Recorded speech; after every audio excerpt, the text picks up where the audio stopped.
Afternoon, ladies and gentlemen. Welcome to our county council meeting where we are going to start with public comments right now.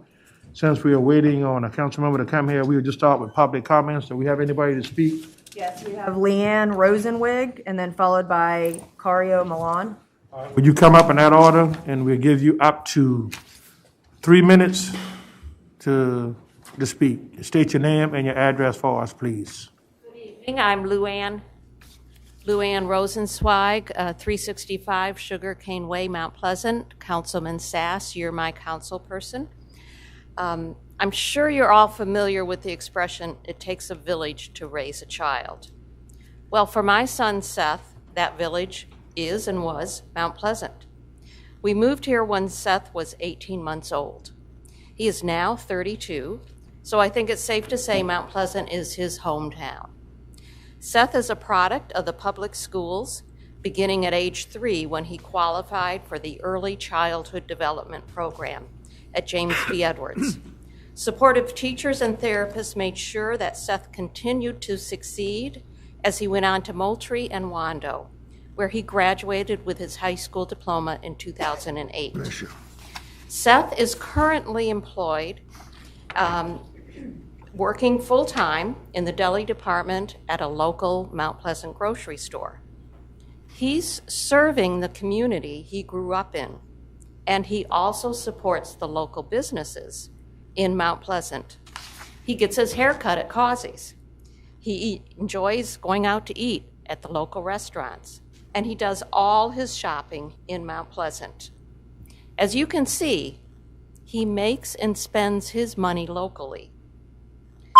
However, the village that did such a good job raising and educating Seth is not supporting him as a working adult. Even with a pay of $15.50 per hour, Seth is not able to afford a very basic one-bedroom apartment. Most apartments in the area would require over 50% of his pay, as well as a long commute. Consequently, he still lives at home and pays us rent. This is not by choice, but necessity. It's not right that a village that did such a great job raising a child does not continue to recognize the value of that person when he is an adult. Let's do right by our children and address affordable housing now. For the future of our community, I urge you to fund the Affordable Housing Trust Fund. And I would like to ask anyone in this room who is in favor of affordable housing for everyone to please stand. Thank you, ma'am. Next. Cario Milan.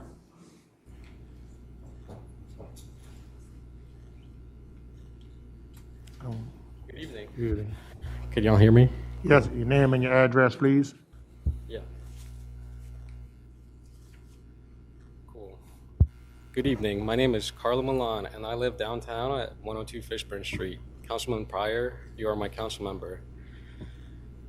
I'm a student at Trident Tech in the Art Foundations program, and I work 2 jobs in order to pay my bills. Both of my jobs are located downtown.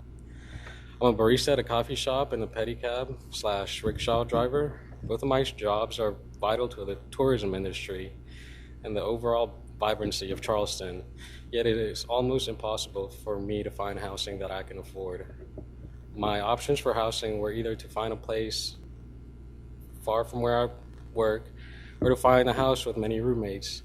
As you can imagine, my jobs require me to put in some late nights and some early mornings, so it's important for me to have a quick commute to these jobs. Living downtown, I can easily make it to either job in under 15 minutes, which is significantly quicker than the usual 30 to 45 minutes it would take with traffic coming from outside the peninsula. My search for housing has been described as frantic. It required me to sit by the computer for long periods of time, refreshing the page very often, due to the fact that any truly affordable listings were taken within minutes of them being posted. It makes it a really competitive market for those who work downtown, those who generate most of the wealth that comes from tourism. Let me also quickly describe for you the current affordable housing experience. It means I live in an older house downtown with 9 other people, 4 downstairs, 5 upstairs. It means I have a very small bedroom and share a bathroom with another person. It means that living in a house owned by a condescending landlord that takes their time in responding to service requests and sometimes doesn't even respond at all. This experience is not only the same for everyone who lives in my house, but for many other decades. Go ahead, I'm gonna allow you to finish. I'll give you another minute. What was that? I'll give you another minute. Your time was up. I'll give you another minute. I just want to finish by saying that we are workers who are vital to the well-being of Charleston and its economy, and to please support KJM's call for affordable housing trust fund so that more affordable housing can be built for people like me and my roommates. Thank you. Thank you for your comment. Okay, that's it? Okay, that concludes our, Oh, Mr. Pryor? yes, sir. I mean, I don't want these leave thinking that we are not, the majority of members are not in favor of affordable housing, because we are. And we're working on that. So I don't want them to take the impression that we are not. The majority of council supports affordable housing, and we are going to do something about it. So please don't leave that we are not or we are anti, because that's not it. It is coming. It's just a matter of time. So I just want to say that, sir. Thank you, Mr. Darby. Okay, we're now going to move into our public hearings. How much? You can't start at 6:30, okay, well, all right, so Reverend Milton should be here at any minute, because has he seen this, presentation that we're about to make? Has he seen it yet?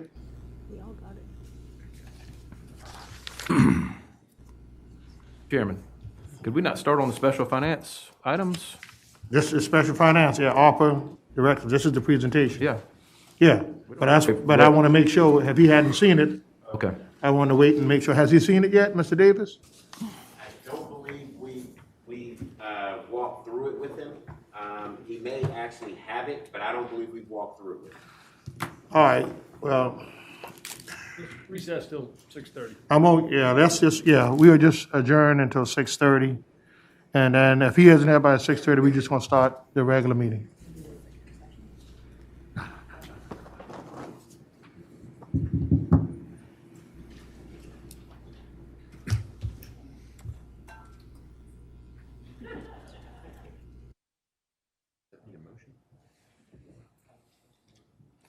Yeah, the rules are not meant to be followed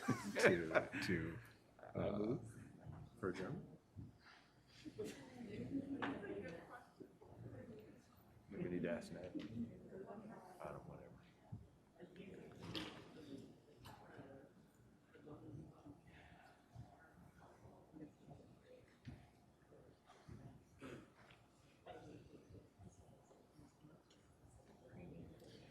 There is a rule, I think there is something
Is Mr. Davis going to make this presentation?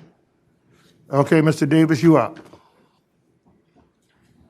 I'm going to start and just introduce what we're doing tonight. Members of council, Mr. Davis will be speaking to you all in just a minute to talk about our vision for the implementation of ARPA, the American Rescue Plan, as well as our affordable housing initiative. I want to take just a minute and review for you all the things that you have done in the last 6 to 8 months. In April of 2021, you authorized staff to begin the process of hiring and putting out an RFP for a housing consultant to create a comprehensive plan. In July of 2021, with the help of the Riley Center, you adopted priorities of which included the implementation of affordable housing under the ARPA plan. In August of 2021, you allocated $15 million or 38% or the first half of the ARPA funds, of which some of that went to housing stability and homelessness, to address homelessness. In September of 2021, you authorized us to hire the consultant for the housing contract. And then in October of 2021, you allowed us, through the authorization and creation of the department, to hire Mr. Darrell Davis as the Director of Community Revitalization and Housing Affordability. In December of 2021, you authorized the purchase of 18 houses from the Charleston County Housing and Redevelopment Authority. In summary, over the last 12 months, you have invested in our community about $40 million. You have put about $20 million in emergency rental assistance and utility assistance. You've taken the $15 million from the lost revenue and invested that in a number of different arenas. And you've taken another about $4 million of CARES money and invested it in housing stability, food provision, medical provision, and assorted public service needs. So today, what Mr. Davis is going to do is talk with you all about the next steps and the vision for his department and where we're going for both ARPA and housing affordability. Thank you, Mr. Rand.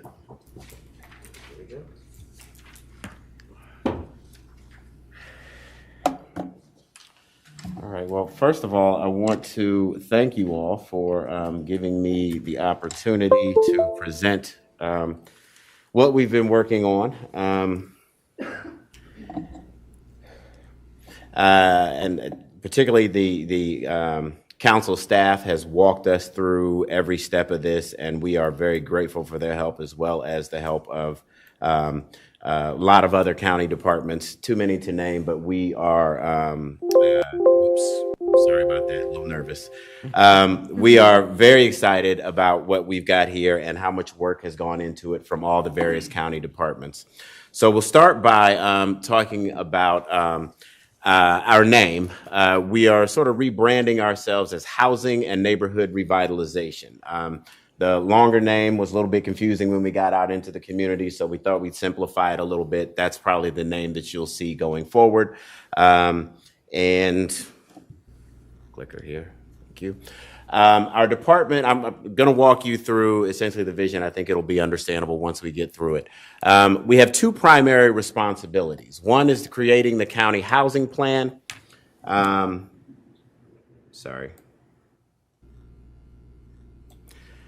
Which you authorized and provided funding for. And we'll be working with the consultant to develop a housing framework that you will see in early summer. That framework will inform the planned ballot initiative that's being planned for this November to secure funding for a permanent source for affordable housing. It will also provide the basis for the final plan, which we expect to deliver by the end of the year. You'll have the opportunity to meet those consultants in February. They're coming to engage with council and to do a tour of the county. So you'll be able to meet with them, ask questions, and things of that nature.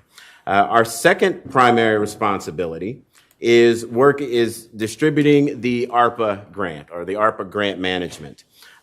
We are working to distribute those funds in accordance with the priorities that this council set up. And as a reminder, those are making Charleston County whole, economic stability for all, accessibility and connectivity, and resilience and infrastructure, and housing, small business assistance, nonprofit capacity building. All of those fit within that framework. We'll be getting into that in just a little bit. And I referred to these as our first and second priorities, but I think everybody would agree they are both equally important, and we are working very hard to see that they both move forward in a very aggressive manner. So with those two things, we have 4 primary functions for our department: policy implementation and evaluation, grant management, housing programs, neighborhood revitalization programs. And I'll walk you through each one of those very briefly and talk about what they each mean. Under policy implementation, the first thing that we are working on is the Charleston County Housing Plan, which I talked about a little bit earlier. And under that, we are going to be asking for the creation of a housing steering committee to assist us in that process. We're working with the consultants, and we're making progress towards that framework, which I already talked about. Our community outreach for housing begins 1 week from today, so we are already getting out in the community. We are doing housing roundtables, talking to stakeholders so that they can inform that plan. There's a virtual introduction, which I mentioned, that they will be meeting with the council virtually on February 24th, and they will be here in person March 2nd through the 4th to meet with the newly established Housing Steering Committee if we can stay on schedule. The Housing Steering Committee will be made up of actual housing professionals in various fields, which we'll talk about in just a moment. The second part of this program is proactive monitoring of the county housing market. We want to stay on top of what's exactly happening in the market so our programs can respond accordingly. If housing prices suddenly start to go down or go up faster, we want to know why that's happening so we can tailor our programs to meet that demand. The same thing with the evaluation of regional policy changes. This body has taken actions in the past, such as the changes you made in zoning.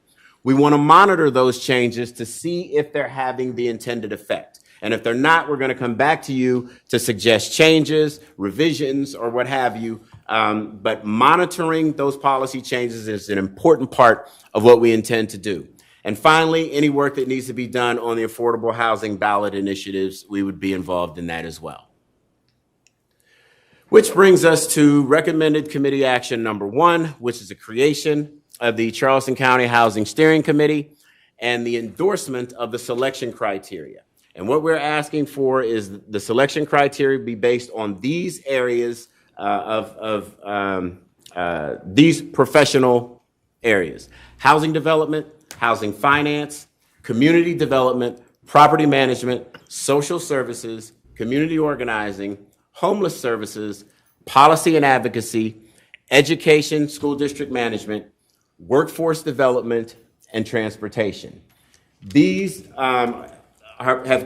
criteria are based on industry best practices, the recommendations of the consultant, and our own professional experience.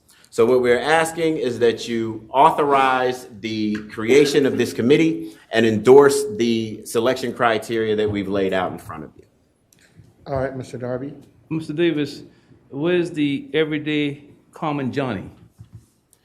We will be meeting with them throughout the entire process through the community engagement process. But I'm talking in terms of being a part of the committee, because these are the people who would reside, or the person who reside in the area, and I think that he or she will have much more input as those persons who are not involved within the community directly. So I guess my question is, are you going to involve the grassroots people, whether it's 2 or 3 members on this committee, sir? Well, there is a spot for community organizing and for policy and advocacy. Those are people who work with the community on a regular basis. But I also want to understand that what we're trying to get to are the actual solutions that we're going to end up funding. And we want to make sure that we have professional folks at the table so that we're not doing things, and I don't want to offend anybody here, but we don't want to do what feels good. We want to do what works. And so I'm sorry, go ahead, sir. I don't mean to interrupt you, sir, but it's all right to be a professional person, sir, but there's something that's called a part of the community. Yes. If there were housing on Liberty Hill, sir, I would expect somebody who's indigenous to Liberty Hill to be a part of that committee so that they can explain the community from its cultural basis and everything else. I just don't want to see professional persons. I want to see the common man there, sir. That's just my stance, sir. So my question is there a possibility that Common Johnny could be a part of the committee, sir? That is this body's decision. But I want to be clear that, number one, the people that you're going to appoint those members, first of all. I want to make that clear. Second of all, the folks that we expect to be appointed to this committee will be part of the community. They will be housing professionals and what have you, but they will be from Charleston. They will be a part of the Charleston County community. Second of all, again, the quick answer to your question is that is a decision for this council. Well, I mean, I would hope that it would be suggested if that's the case, sir, because I don't see that you suggested. But anyhow, I'm not going to go back and forth. Right. Well, to be clear, I didn't sir. suggest that they be a part of the committee, but that does not mean they wouldn't be a part of the process. We have already started our community engagement. We are engaging with communities all over the county. We will continue doing that. If this council sees it appropriate to add additional positions to the committee, that's the prerogative of this council. That's correct, sir. But since you can go back and forth with that, if that's the case, sir, why not do it from the very beginning as opposed to my suggesting that it be done, sir? That's my point. I'm not, again, I Mr. understand Davis, that. I'm I not thought I gonna go back explained and that, forth, but I understand. Yes, okay, sir. All right. Thank you, sir. Any other questions? We can take them one at a time. All right, so do you want us to vote on this before you move forward? Yes, sir. All right, so his recommendation, so Mr. Darby, if you want to amend the motion to add two people from. Very much so, sir. Two people from the common community. From the direct community. Is that your motion? That would be my motion, sir. Okay, is there a second? All right, Ms. Johnson, second. Yeah, and I'll second it, but I do want to say something. All right, in reference to discussion, that. Ms. Johnson. Yes. So community organizing and community development seems to me that we would be able to have people from the community, Mr. Darby. Why those people couldn't fit in these two categories? I Well, mean, that was not said, ma'am. Because when you look at community development, community organizers, grassroots people are not doing those things. As he said, these are the professional people. That's what we are saying. No, I think it could be anyone. I guess I need clarification here then. So the community organizing, what you expect Community that to be? organizing and policy and advocacy were the two that I specifically mentioned would be, we would expect that they would be people from the community at large. I didn't think about community development. You could include that one, but specifically community organizers are typically not, paid professionals. They are typically people who do that because that's what they love. I agree. So, Mr. Darby, I think we should be able to fill in what you're talking about in these three categories. Well, Ms. Johnson, as long as that's done, because it was not specified. Okay. Mr. Davis, Yes, you got sir. it now, My right? apologies for not making that clear. All right, so you withdraw the amendment? Until that time, yes, sir. Okay, so, Reverend Melton, I would just like to ask for a point of clarification. There would be one person from the housing development sector, one person from housing finance, one person from community development, one person from property management, and so on, or categorically could potentially more than one, because with Ms. Johnson and Mr. Darby's point, if there's only one from the community organizing sector, you have some community organizing bodies that are much more formal than others. So certainly I'm like a grassroots, on the ground type community organizer, but there are some community organizers who are structured and a part of something more formal. And so is there only one or how? That was the general idea based on the number of positions that there were. We can certainly readdress that because we've given a draft of the language for the three readings. We can certainly revisit that. That's not an issue at all. That would be my only pause. and can I suggest this? The names are going to come back to us, who they're going to appoint, we have to vote on anyway.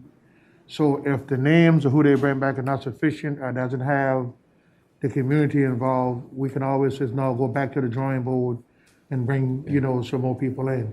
So I think we're still in control. It's just that they need a template to make a starting point.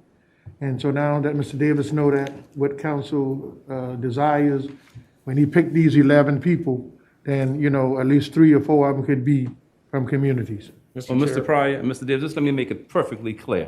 All right, let me make it perfectly clear, sir. When it comes down to from suggestion from staff, basically that's what council does. That's what council does. And I want to make sure that everybody, grassroots person, are involved, such as a young man who came up here who works with 2 jobs and whatnot. It would be beautiful if he's on a committee. It'd be wonderful if the young lady who spoke about her son was on a committee. We need common folk people, and I just didn't see that here, sir. Okay. But thank you very much, sir. Mr. Chairman, I find that this is an outstanding structure, at least the Housing Steering Committee structure, to create for us a plan or a comprehensive something strategically that will move the housing component forward. So I would like to make a motion that we endorse the selection criteria for this Housing Steering Committee and empower Mr. Davis and his staff to move forward with whatever. Okay, all right. And anything they do will come back to this council before any action. So everybody needs to understand. Okay, there's been a motion and a second. Mr. Worley. Yeah, and thank you, Mr. Davis, for putting this together. I guess I just have one quick clarification, and I believe this was in your presentation, but it maybe didn't sink in. This is not a temporary, or this is a temporary sort of governance structure we're putting together? The initial term would be for 3 years, but we are looking at some permanence to it. I don't want to say permanent meaning forever, but we would be looking to this body to help us drive, because our housing plan is going to come with a list of solutions, a list of proposed solutions, and we would expect this body to guide us through those solutions. Okay, thank you for the clarification. Mr. Moody? Thank you, Mr. Chairman. Thank you, Mr. Davis. I support this structure as well. Something you said was people and occupations and grassroots, Mr. Darby, that can get things done. No agendas, no nonsense. Just come in and help us fix the problem, and don't bring an agenda with you. That's what I like about this. Thank you, Mr. Chairman. Okay, anybody else? Okay, there's a motion. Is there a second? Did somebody? Ms. Honeycutt. Oh, I'm sorry, Ms. Honeycutt did second. All in favor signify by saying aye. Aye. All opposed? The ayes have it. Okay, on to the next one, sir. Thank you. The second primary function of our department would be grant management, and there are 3 priorities under here. First is distribution of ARPA funding. Under that, when we are conducting a rigorous community engagement process for public input to talk about the priorities that this council has already set forward. So you gave your priorities on how the ARPA money was to be spent. We are out meeting with the community to talk to them about what does that mean for each individual community.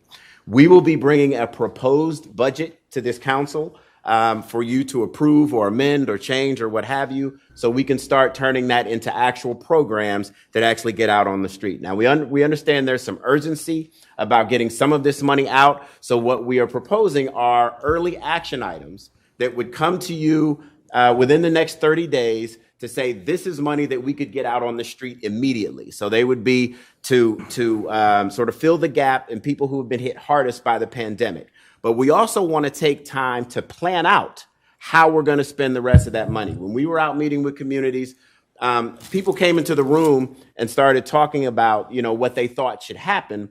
And as the discussion went on, they realized, well, maybe we should take some time to actually plan this out and think this through first. So maybe we spend a little bit of money on a professional who will come in and sit down with us and talk us through these issues, so we will know exactly what funding to request or exactly how we want to do this. So we have two essentially tranches of money that we want to deal with. One are the early action items, which would be immediate relief, and the other would be more planned out community-based support. The second is federal economic relief grants.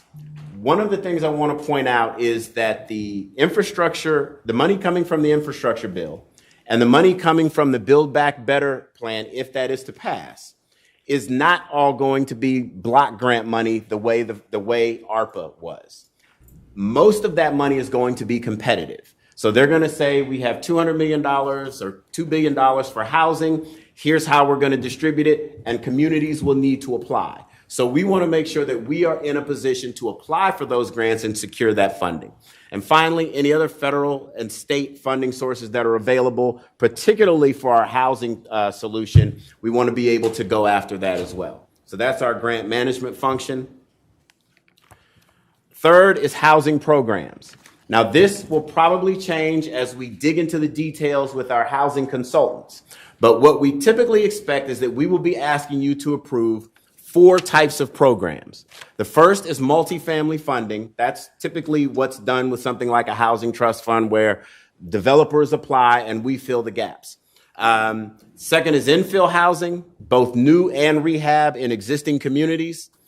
Home ownership programs where we want to work with families who have been locked out of the housing market, essentially because there was, they were either hit by the pandemic or they have a foreclosure, but they are otherwise gainfully employed and could actually do home ownership. We want to develop programs that will help those people get back into home ownership.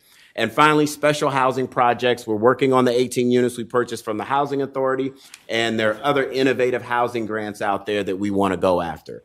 So those are essentially the 4 types of programs that we will be bringing to you. We're still fleshing that out and working with the consultants, but those will be coming to you in the very near future. And finally, community programs, which we've also broken down into 4 areas. Number 1 is nonprofit capacity building. We want to support the nonprofits in this community so that they can also engage in housing development activities and other services that they provide to the community. We want to support those efforts. We don't want to have to be doing it all ourselves, obviously. They are already engaged in it. They know what they're doing. We want to make sure they have the resources they need to continue providing those services. Second is neighborhood infrastructure. Again, we have a county department that does water and sewer, green space and broadband, but we're looking at those projects on a neighborhood level. So there will be money. We're expecting that to come down as part of the infrastructure bill, as well as the Arpa funds that we already have. So we're going to be looking to go after projects on those neighborhood scale projects in those areas. Next is neighborhood business assistance. We're talking about mom and pop businesses. We're talking about those small businesses that have been impacted most by the pandemic. Talking about grants, loans, and most importantly, technical assistance to these businesses to help them function and to help them survive, the troubled times that we're in. And what I want to point out here is we don't just want to write checks to these businesses. A lot of them have very complex problems. We've been talking to a number of people about, it could be something like partnering them up with more successful businesses so that they can understand how to run their back office. We don't just want to write checks that are going to be gone as soon as they pay the bills. We want that to come with some sort of technical assistance to give them a better shot at surviving in the long term. And finally, special community projects. The Arpa grant gives us some very broad leeway to deal with problems in behavioral health and community resource banking in communities of need. And I want to point out, one last thing I want to point out from our last slide that I sort of skipped over is in terms of housing. The programs that I just went over with you here, we expect to run through community partners. We won't be using a whole lot of internal staff to deal with those programs. Housing, on the other hand, is a little different. We do need staff capacity for the housing programs. And the primary reason is that we want to make sure the county controls those programs at least until we have a bona fide pipeline of projects that we expect to come to delivery.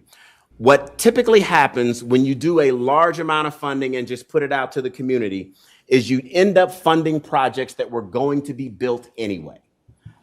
This money is going to be the low-hanging fruit, so to speak. What we don't want is developers who would normally be going to the state of South Carolina for additional funding to drop that application because it's harder or it's longer and to come and take this money instead. We want to make sure that this money goes to projects that wouldn't otherwise get built. Projects that we want to push projects towards the transportation corridor that we're building. We want to push projects towards populations that are at risk. So we need to build some staff capacity to make sure that we are targeting the money that we're spending for housing. Before you, Mr. Davis, before Yes, you sir. move on, item number C, when you say grants and loans and technical assistance, Yes, sir. you know, when you have people like your beauty salons, your barber shops, some your mom and pop restaurants that were actually shutting, you know, especially the barber shops and nail salon, they couldn't even operate because of the, you know, the strict rules. So are these people going to be in the first set of criteria that you talked about up front? Yes, sir. If they have an actual business location, absolutely. Right, because those people got hit the most, they had to shut down gymnasiums. Some of those people had their little small gyms, they had to close down too. Yes. Because, That is was just the exactly rule. who we're targeting with that. Oh, Yes, good, sir. good. That's the mom and pops we want to look out for, not the Yes, sir. the big franchises. Absolutely. Okay. Which brings us to, He's got a question. Yes, let me ask Ms. Durant, because evidently I'm not communicating clearly tonight. Let me ask Ms.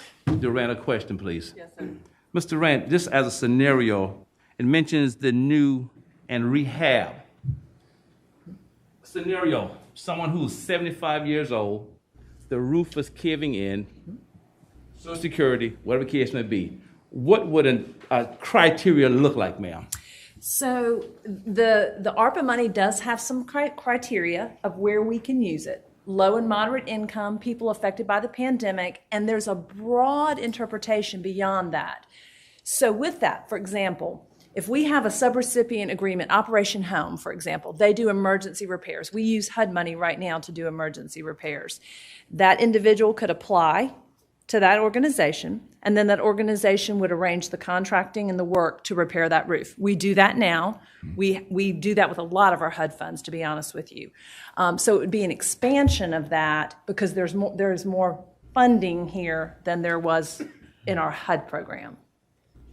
But I mean, would it be a cost to that person who's 75, 80 years old? No, sir. Okay. No, sir. No, sir. Now, we have, without going into too much minutia, because I do believe we will put some structure that will help you all make decisions with which organizations receive the funding.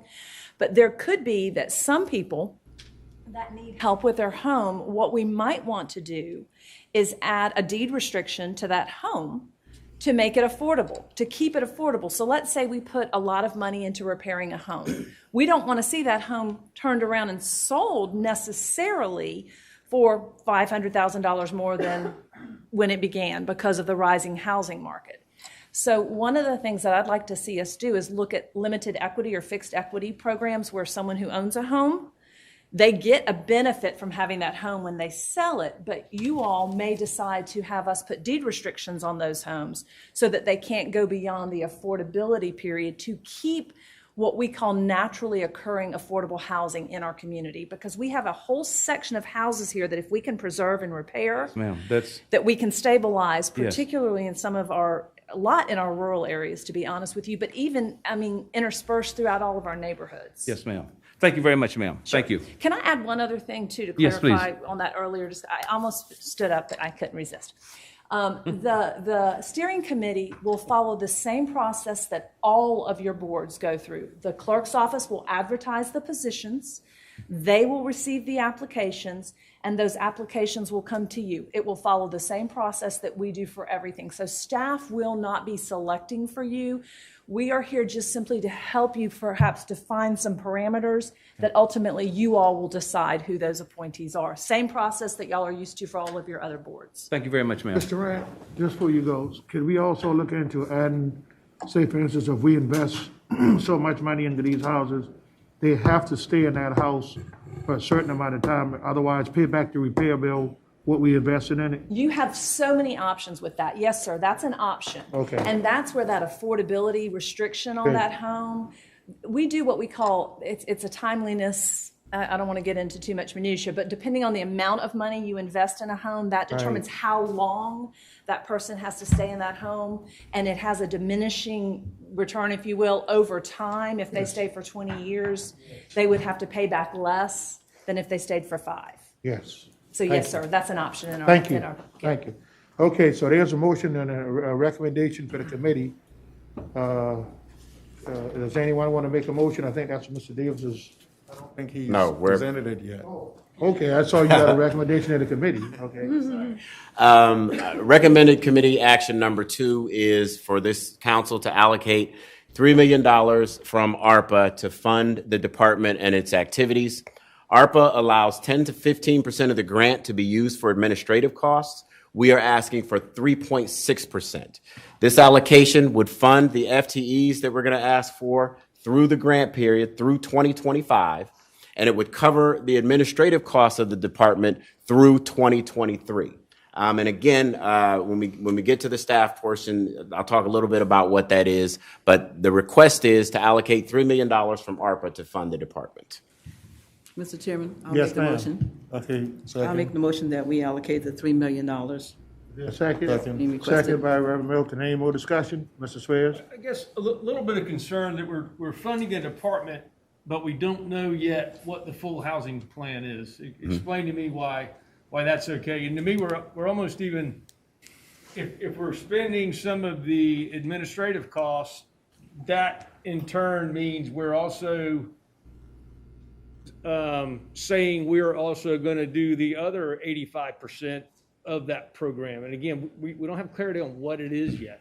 Right. I'm a So, little concerned about that. okay. The number one, the positions that we are funding immediately would be used to actually distribute the grant. This grant is much larger than our typical annual federal allocation. So we can't just use staff we have and put them to it. It also is Treasury money and not HUD money. So there are totally different requirements. So there's a different skill set involved in the rules, and the audits will be different. They'll be looking for different things. So it requires a little bit of a different skill set, first of all. Second of all, some of these positions will be working on housing things, which we expect would if we continue funding for those, because number one, the county is not obligated to continue these positions after the grant period. If we are successful in getting a permanent source for affordable housing, then those positions could be kept that way if that's what we chose. But these positions are needed to actually, this is a large county. We've got to get out and do community engagement. We have to sorry, I thought it was on this slide. Oh, I did it again. My apologies. But these positions will be used specifically to allocate the money that we're receiving through ARPA and to do some work on the housing plan. How long do you anticipate the ARPA funds lasting? Are we looking at a year or two? Are we looking at 5 or 6 years? Through 2026 is the expenditure period. We believe we will be finished with the majority of that by the end of 2025. And so if we had to scale back to 2 or 3 positions to through the compliance period, we could easily do that. Okay. I don't see anywhere else on here. You mentioned the ballot initiative, the referendum, basically, which I guess possibly would be this November. A concern I have this time, much like last time when it failed, is we will really be just starting our program. Okay, we won't really be able to show successes by November. Would be my concern. We might be able to show what we're going to do, Right. but we won't be able to show successes. And if the ARPA funding is going to take us through 2025, is it wise to have a referendum in 2022? I don't know. That's an open question. But That is not, I don't know if you want to address that one. I'm not, when I said we'd be working on the referendum, that's any work that was directed towards us really, that regarding the would be a question referendum. for So us. I'll let Really? Mr. Rand answer. I'm bringing this to all council members, staff, council, whoever. I don't want to put Mr. Mr. Davis in that spot. That would be up to 5 or 6 or 7 or 8 or 9 council members to decide. And then if it goes on the referendum in November, then the taxpayers and the voters will decide. But what I think they're trying to say is we're going to give you something as a starting point to ask these folks, do you want to do this? The last time we had nothing, it was just so broad that people says, hey, we like the idea, but you didn't give us how the funding was going to be. And so I think that's why it was voted down the last time. But when you say success, I think we can already brag on what we have done with those 18 scattered sites. Okay, we bought those, or those are going to be affordable. That's something we did with the money. And that allowed the people at the Joseph Floyd Manor to pay off their debt and to move forward. So we have been doing some good things in success. And so if we measure this by success, we will never get to where we need to go. So the question is, do enough of these members on council want to do a ballot referendum and then send it to the public? And if the public says, yeah, that's what they want, then we move this program forward. So you don't want to wait until 2025 or 2026 to do it when you're going to be collecting the money now, because it's going to take you a year to collect the money after the referendum anyway. So you actually be a year behind. Just my thoughts. All right, I actually had the floor at one time. So the ballot initiative is not proposed by staff, I guess. That would be a council That was on your decision. list up there, but it's not a proposal. Keep in mind, when you all authorize the hiring of the consultant to help you formulate this comprehensive plan, it includes a request for them to give you all multiple tools to choose from, for funding mechanisms, for incentives, for a lot of different things. So the results of that may guide whether you decide to proceed with that or not. What we have heard consistently from council, though, is that there needs to be a sustainable recurring fund. And so that right now is the only thing that council has entertained. So. Okay, and my only point there would be that we also need to prove that we are capable of success. And Mr. Pryor, just like you mentioned, the dilapidated homes we bought, we did buy them. Are they in use again? No, they're still dilapidated homes. You only had about 3 or 4 dilapidated, Mr. Sway. Not all of them. People are still living in them. Okay, well, we started that process, but I worry that if we do the ARPA funds and we do the referendum, we're going to end up with a large sum of money, and our success rate may not be known at that time. And again, I want measurable results. I don't want a great program that spends a lot of money. I want one that actually puts people in homes that they can afford, and that will be my measure of success. Okay. Mr. Moody. Thank you, Mr. Chairman. Mr. Davis, could we scroll back a few pages to the grant management section? My questions there, or maybe it was 3, I'm sorry. No, maybe it was 3. Go back to 3. Oh, housing?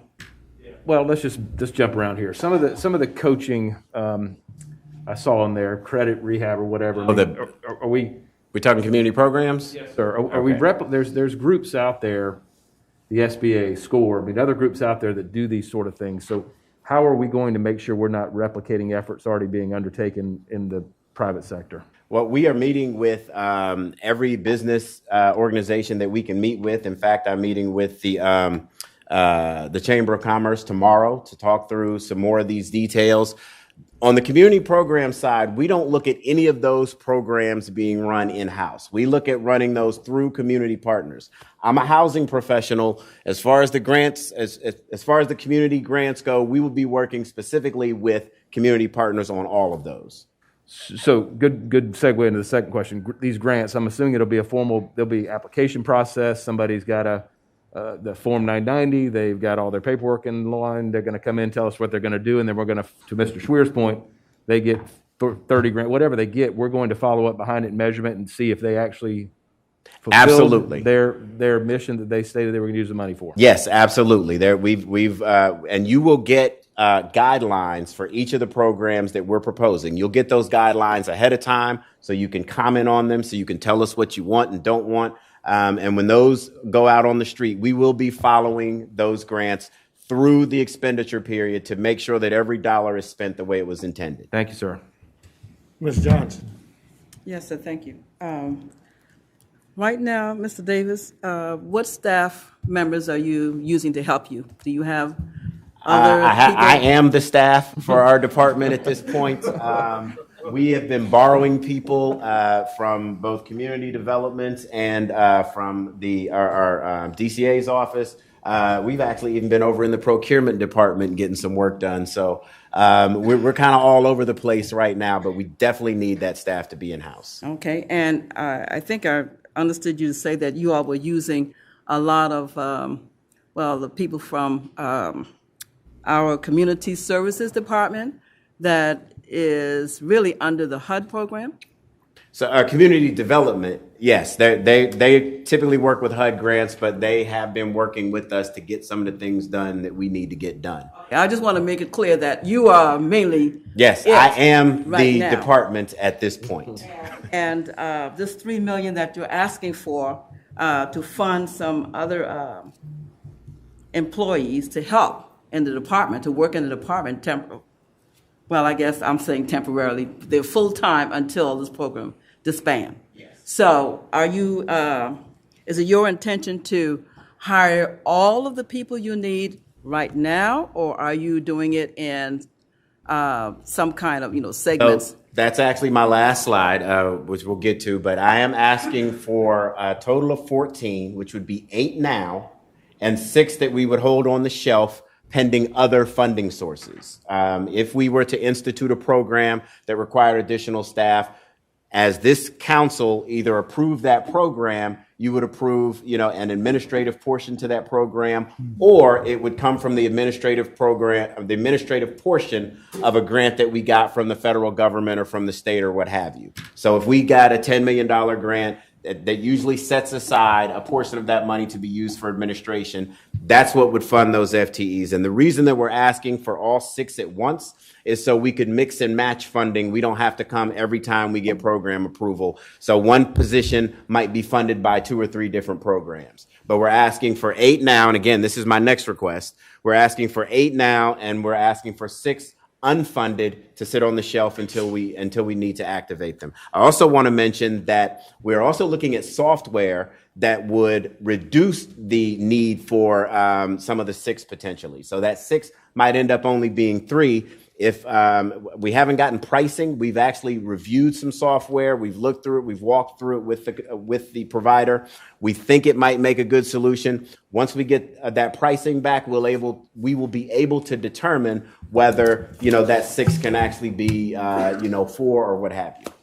Well, I think this is a great overview of what you intend to build in a department, and I certainly want to thank Ms. Durant and everybody else that you are using up to this point to be able to present this information to us. And I know that you don't have all of the details of how this is going to work right now. That's why you want to have these employees to be able to just kind of fill out the whole program. Yes, ma'am. So, Mr. Chairman. Okay, there's a motion on the floor that's been duly seconded by Reverend Middleton. Any more discussion? All in favor signify by saying aye. Aye. All opposed? Ayes have it. Okay, you got something else? And just one last one, which is the 14 FTEs, which we've just talked about. So I guess there's no need for me to go into any All more right, detail. is there a motion? All right, is there a second? Second. Second by Reverend Middleton. Any discussion?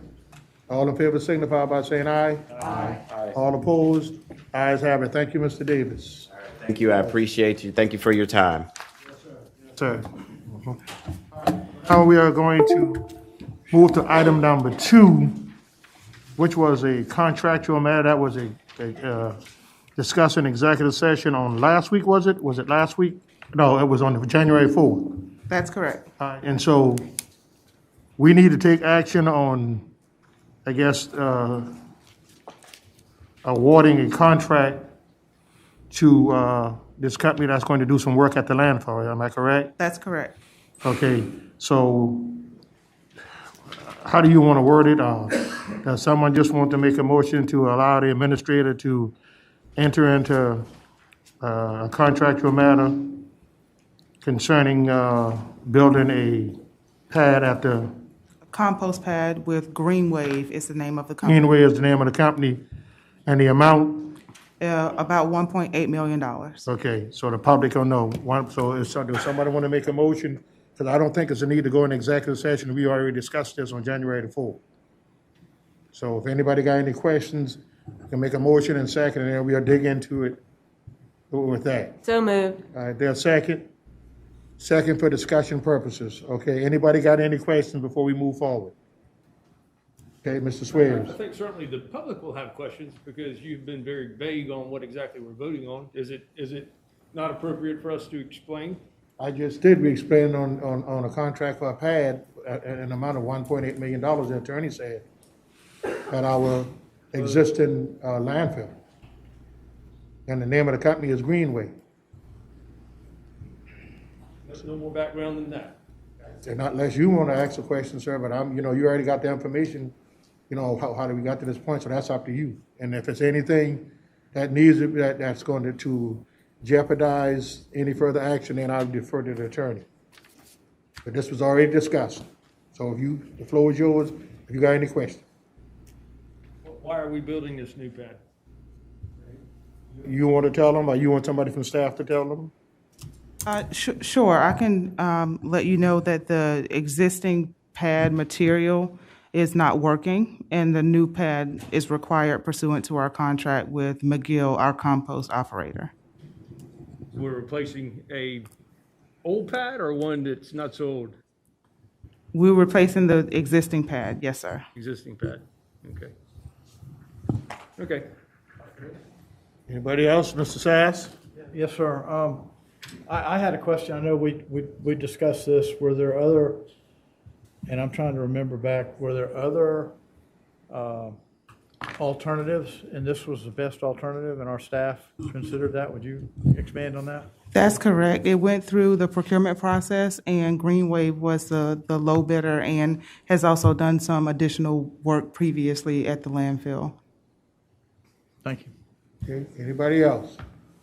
Okay, all in favor of the motion signify by saying aye. Aye. All opposed? Nay. One day, Mr. Darby. All right, motion passes. That concludes our Special Finance Committee. Now we are going to move into public hearings. How many do we have, Madam Clerk? We have 3. We have 3. Would you start with the first, please? Hereby given that Charleston County Council will hold a public hearing on Tuesday, January 18th, regarding an ordinance to provide for the adoption of a plan for the purpose of a 9 single-member district reapportionment plan for Charleston County. Is there somebody sign up to speak? No. Okay, council members. Okay, next. Next one is a zoning.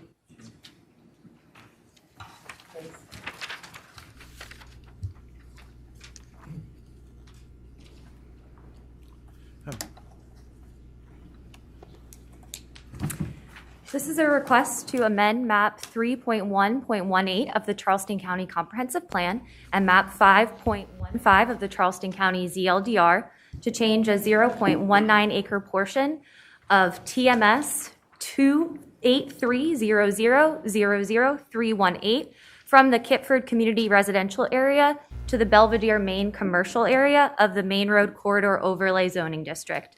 The applicant has submitted a plat for review and recording to adjust the property line between TMS 283, parcel 318, and parcel 112 to fix the encroachment of commercial parking onto a residentially used property. Since new split zone parcels cannot be created, the applicant is requesting this zoning change to allow for this property line adjustment. The subject parcel is outlined here in yellow. The area in red shows the 0.19 acre portion that the applicant is seeking to rezone, which contains the encroaching commercial parking lot. The subject parcel also contains a single-family dwelling unit. The subject parcel was split zoned between industrial and agricultural residential prior to the adoption of the 2001 ZLDR, when the portion of the property zoned AR was changed to RR3.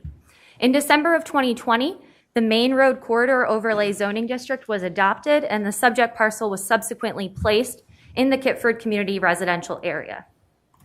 This map shows the location of the subject site when looking at the future land use for the county as a whole. The future land use designation for the subject parcel is Kitford Community Residential. Adjacent properties to the south are in the Belvedere Main Commercial District and the Kitford Community Industrial District and contain a welding company and a boat and RV storage facility. Properties to the north and east are in the Kitford Community Residential District and contain residential uses. Properties to the west across Main Road are zoned rural commercial and contain residential and agricultural uses or are undeveloped. These are photos of the subject parcel. The area in yellow shows the encroaching parking lot and the proposed area to be rezoned. These are photos of surrounding properties. And both staff and Planning Commission find the applications met the approval criteria and therefore recommend approval of both requests. And this meeting has been noticed as required. Thank you. Anybody to speak? No speakers, okay? Mr. Chairman, just point of order, that's actually 1C and not 1B. Right, What was presented just now is 1C. right. Okay. I guess my question is, sir, Apologize. what are residents, Let the record show that it's 1C. what are the residents saying? Do we have any public comments? from We the have audience? not received any input thus far regarding this application. Sometimes the mail does not always get there. What other means of communication has the county used to ensure? Sure. We noticed in the Post and Courier before the Planning Commission as well as the public hearing. We also post on Facebook and online as well. 690 letters. Oh yeah, I'm sorry. Signs were posted also on the property in advance of the public hearing as well. And residents have no complaints, ma'am? We have not heard any input from the surrounding residents. Okay, thank you, ma'am. Okay, anybody else? Okay. Thank you, that concludes that. Now we go to 1B, right? Yes, I apologize. It's okay.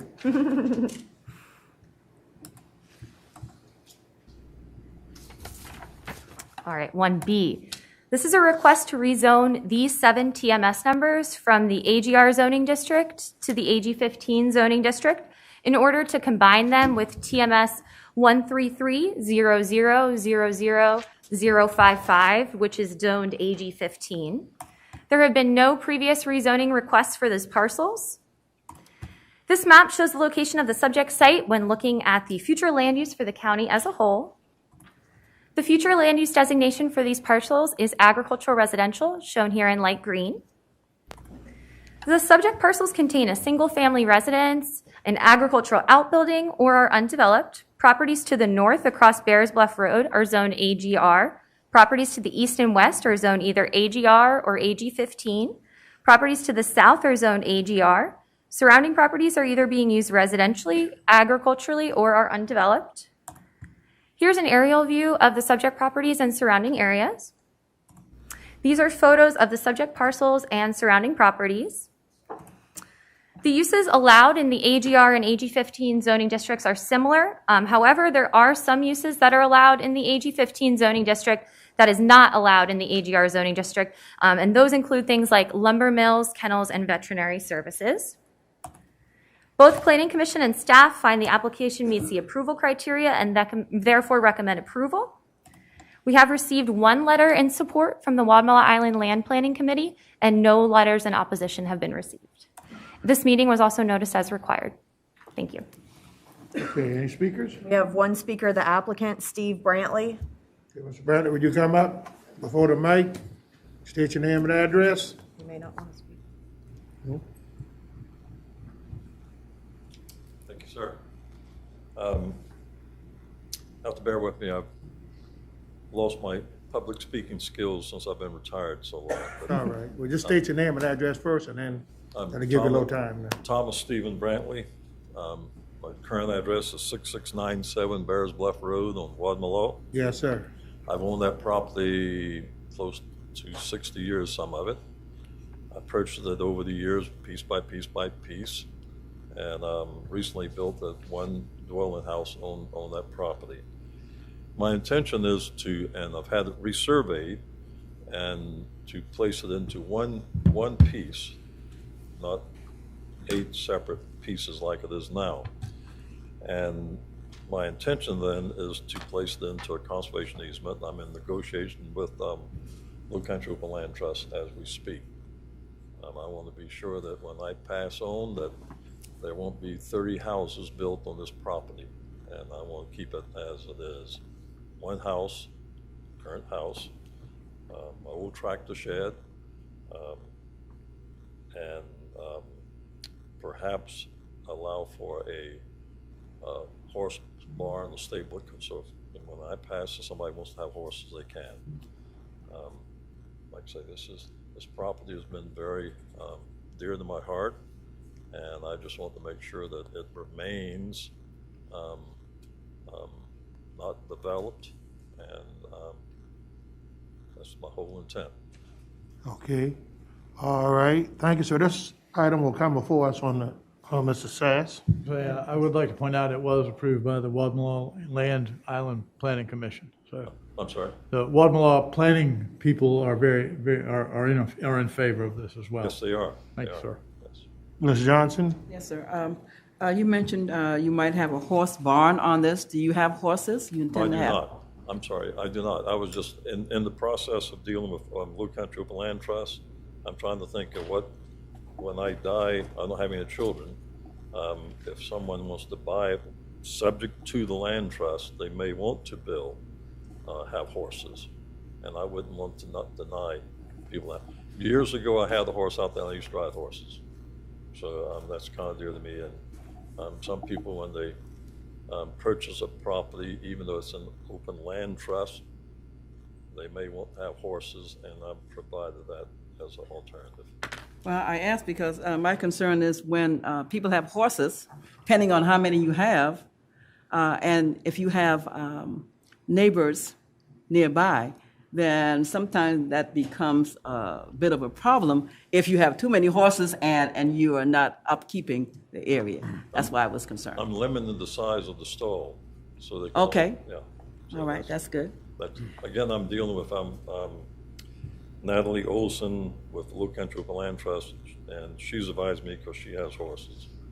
And then David Ray, also with Blue Country Open Land Trust, and that's who I've been talking with, and we are in the process of trying to word it to prevent it from being just what you say in a big horse farm. Okay. I don't want that. Again, I want my property to remain uncluttered and open.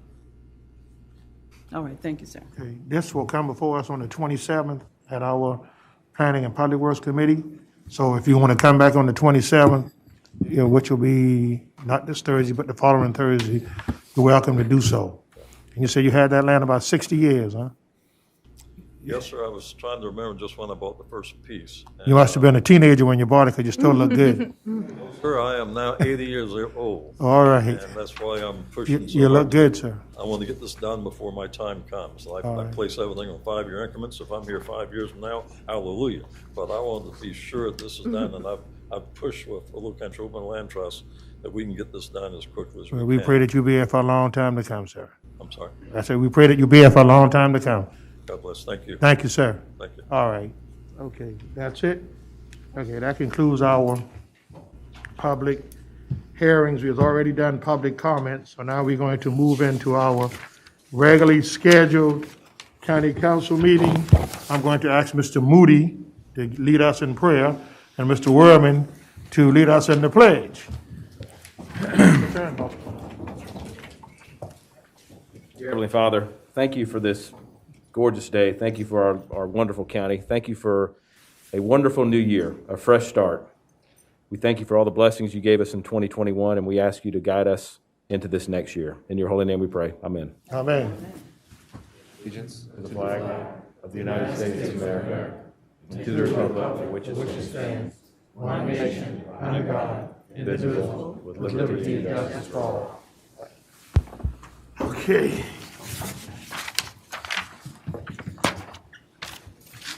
All right, so item number 1 is the Freedom of Information Act. Ms. Christian. In compliance with the Freedom of Information Act, notice of meeting was posted and agendas were distributed to news media and persons requesting notification. 2 is minutes of January 4th, 2022. What is the pleasure? Approval. Moved and seconded by Mr. Sass. Any deletions, additions? Haven't seen none. All in favor signify by saying aye. Aye. All opposed, ayes have it. Recognitions and resolution. CDC Kalia reaccreditation recognition. What is the pleasure? It's just For approval. Is there a second? Second. Any discussion? All in favor signify by saying aye. Aye. All opposed, ayes have it. Recognition time. Who's supposed to be presenting it? All right. Come right on up.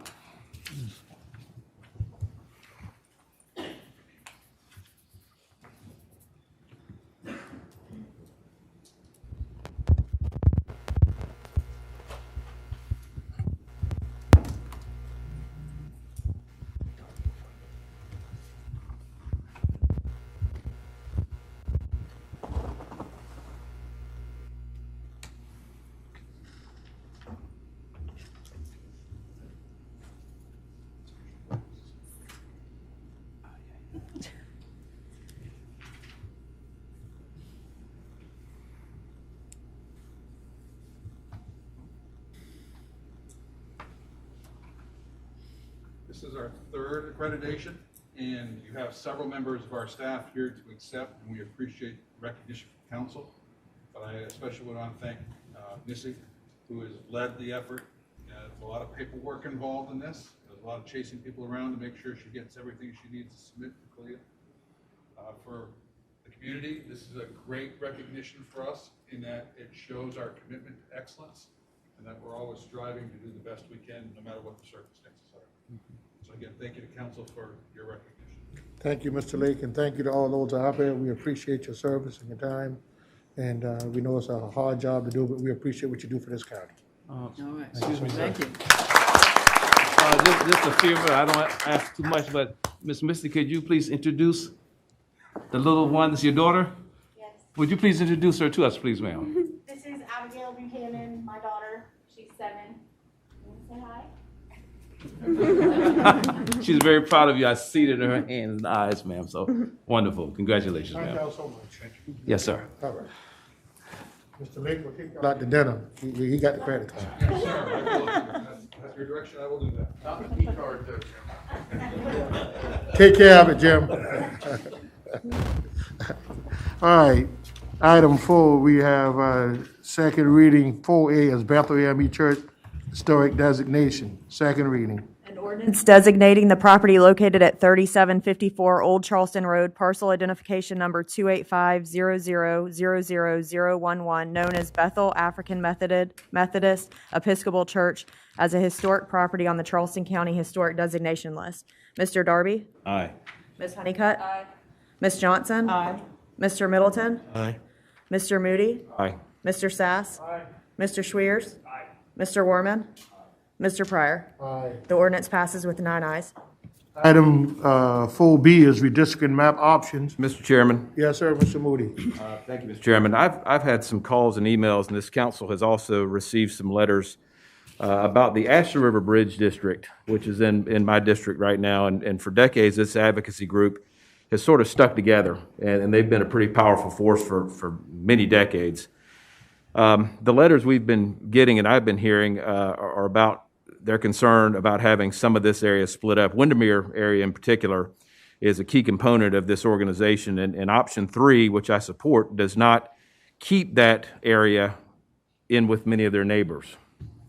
Therefore, I move that council amend the redistricting ordinance map number 3 by moving the St. Andrews 5 precinct from District 7 to District 6 and moving North Charleston 3 precinct from District 6 to District 7, essentially swapping the 2 precincts for each other. Second. Okay, there's been, do a second. Any discussion? All in favor of the amendment signify by saying aye. Aye. All opposed? Nay. Ayes have. Did somebody say something? I said it, sir. All right, I didn't hear you. Nays. 2 nays, okay. So now we go to second reading. Mr. Worth. An ordinance to provide for the adoption of a 9 single-member district redistricting plan for the Charleston County Council, such plan providing for a council member to be elected from each district as amended. Mr. Darby. Say this again. An Who's this? ordinance. An ordinance to provide for the adoption of a 9 single-member district redistricting plan for the Charleston County Council, such plan providing for the council member to be elected from each district as amended. I'm sorry, aye.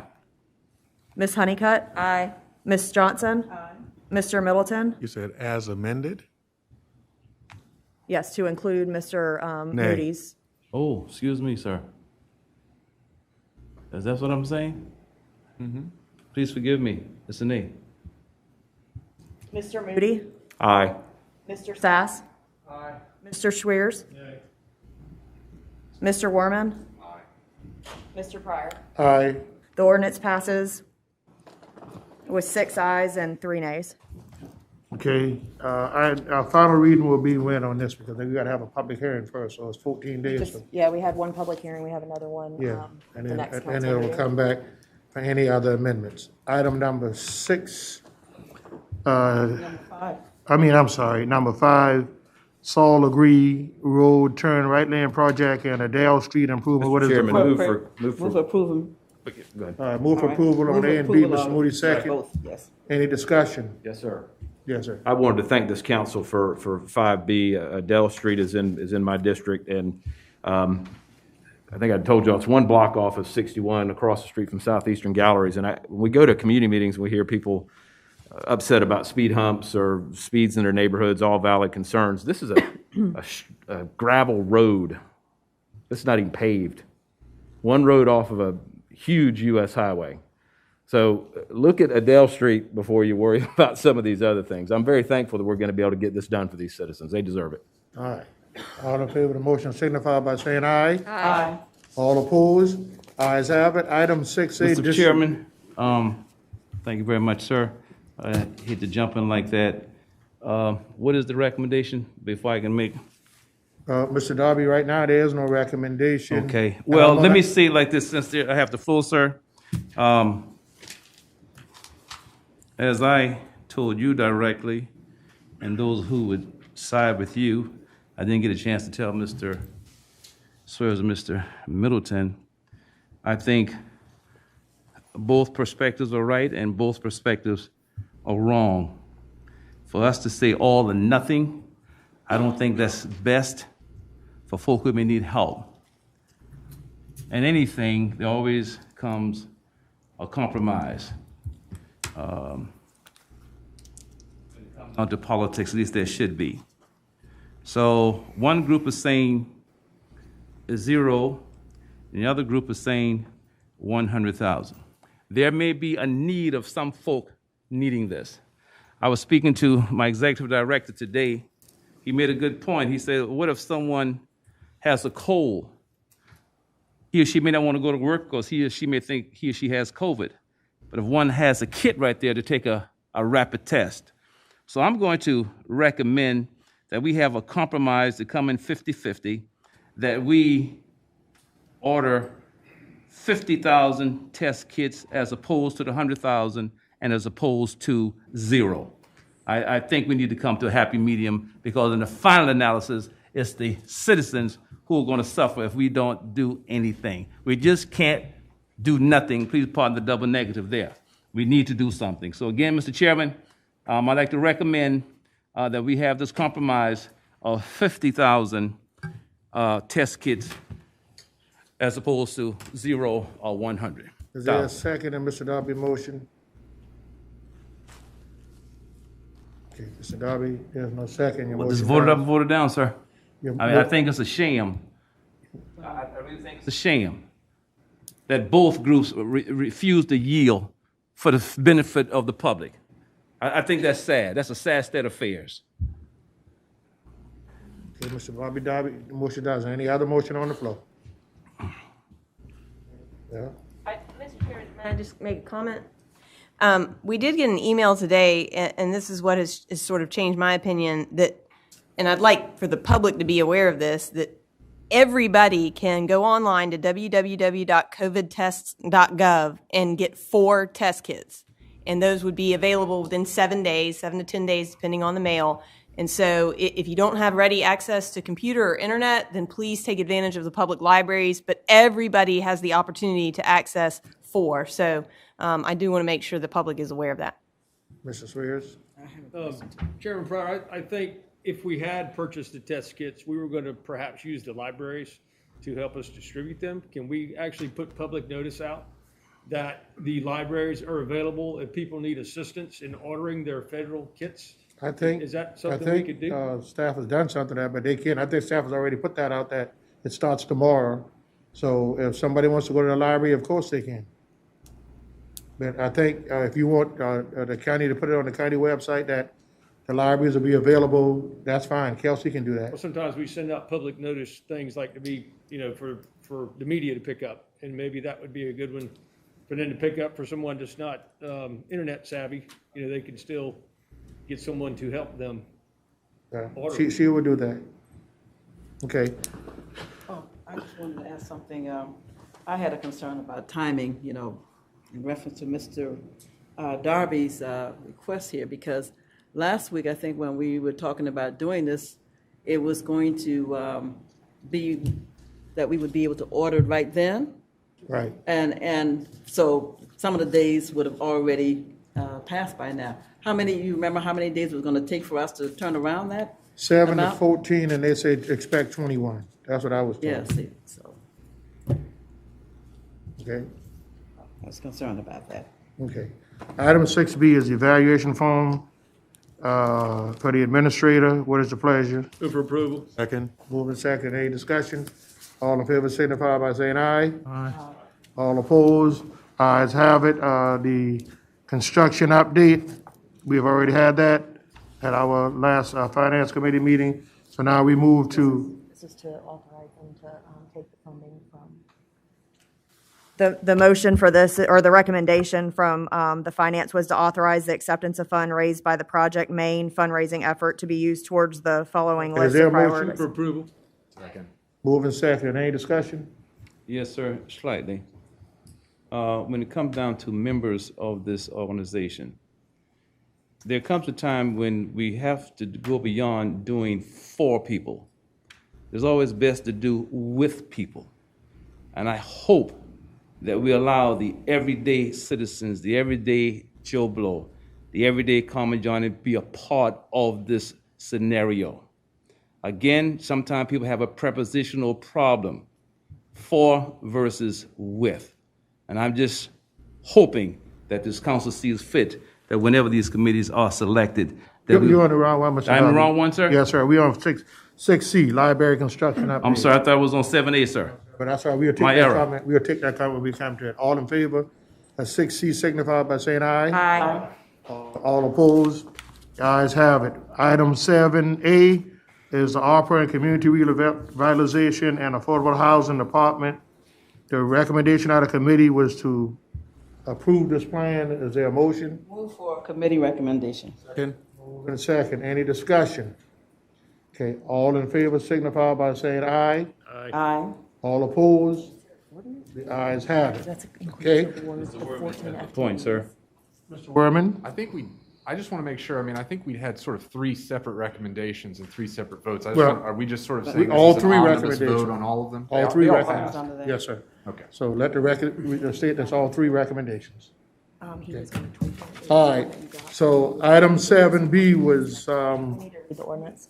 pardon me? I need to read the ordinance title for the steering committee. An ordinance establishing the Charleston County Housing Steering Committee and other matters related thereto. Okay, item 7B is the contractual matter to award the contract to, what's the name of that company again, madam? Greenway Construction to construct the pad over at the landfill. Is there a motion? Before we move on, can we make sure that we have put on the record, we can amend that ordinance at the third reading? It's already there. Okay. I just Yeah, wanna make it's sure. already, yeah. Oh, you talk about for the ARPA Steering one? committee. Yeah, yeah. Who made the motion? I made it, okay. All right, okay, and then the second was Mr. Irvin. Okay, that's fine. Thank you, Ms. Honeycutt. I'll let that get by. All right, so what is the pleasure on 7B? Move for committee recommendation. Moved and seconded by Ms. Johnson. Any discussion? All in favor signify by saying aye. Aye. All opposed? Is that, is that, okay. All right, that concludes our county council agenda. We now move to council comments. I'm gonna start with Mr. Moody. Nothing, sir, thank you. Mr. Werman. Today, sir, thank you. Okay, Mr. Swears. Nothing. Reverend Middleton. Chairman, let me thank you for holding up the entire meeting, giving me the opportunity to get here based on being stuck in traffic, and just reflecting upon the legacy of Dr. Martin Luther King Jr., wanting to commemorate and continue the service and the selfless humanitarian nature that he continues to exude even through these years. He still his dream is still our dream, is my dream at least. Yes, And sir. so we continue beating that drum for justice. Okay, Mr. Darby? No, sir. Ms. Honeycutt? I just wanted to say thank you to our new Housing and Revitalization Department for all that they did to put an incredible presentation together and move forward on what we have long awaited. We started this when I had just gotten on council, so it's been almost 4 years. So Ms. Durant, Mr. Davis, thank you. The most important thing of all of that to me is the fact that federal dollars come with a lot of strings and hundreds of pages of requirements that we have to meet.